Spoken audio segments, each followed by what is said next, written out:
What's up, everyone? Welcome to another Touch Up Tuesday. This week we've got a pretty special surprise for you. It's gonna be, drum roll, the McLaren P1. That's right, the hybrid 3.8 liter, twin turbocharged, 900 plus horsepower, 0 to 62 miles per hour in 2.8 seconds McLaren P1. There are only 375 of these rocket ships with wheels ever made, and this was the very first one to be delivered into the US. Jay ordered it in this amazing McLaren Volcano Yellow.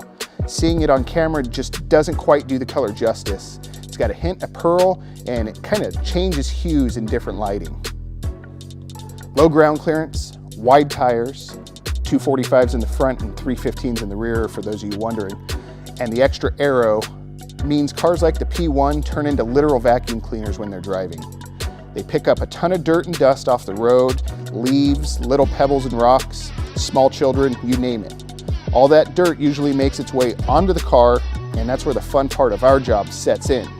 How do you clean the freaking thing? I mean, it's only an ultra rare $1 million+ hypercar that most people won't ever get to see, let alone touch.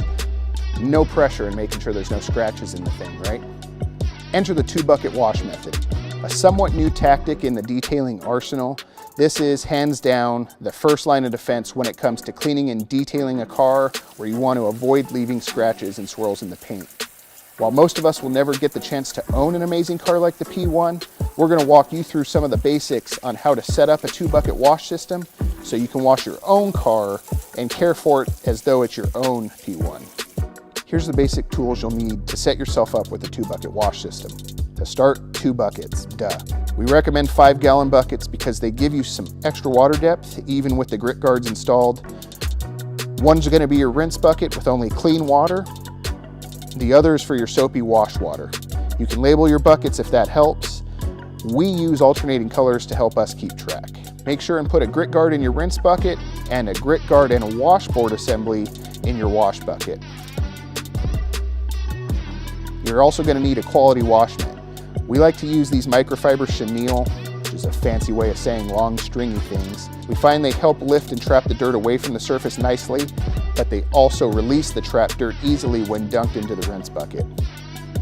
And of course, the shampoo of your choice. We went with vehicle wash for the P1, but choose what works best for you. When we're washing any car, you're working to remove the bonded dirt and contaminants from your car's surface to reveal a clean, glossy finish below. The problem arises when your wash mitt touches the paint.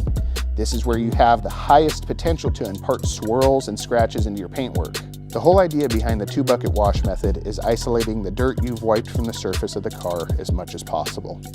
With each trip to the bucket, you want to rinse your mitt in a second clean water rinse bucket.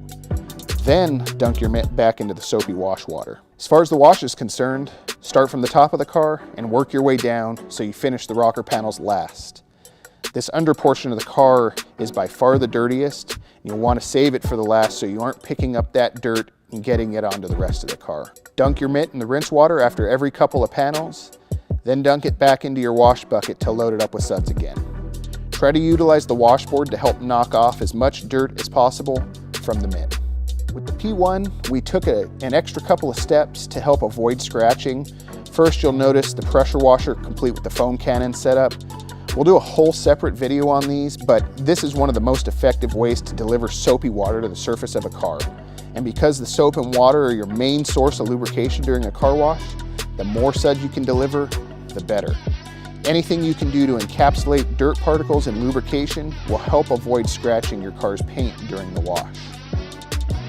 You don't have to use a pressure washer and foam cannon setup, but we would absolutely recommend you at least invest in a solid 2-bucket wash system.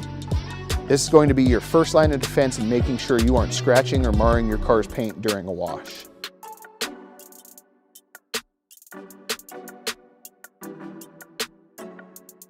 And that's it for this week's Touch Up Tuesday.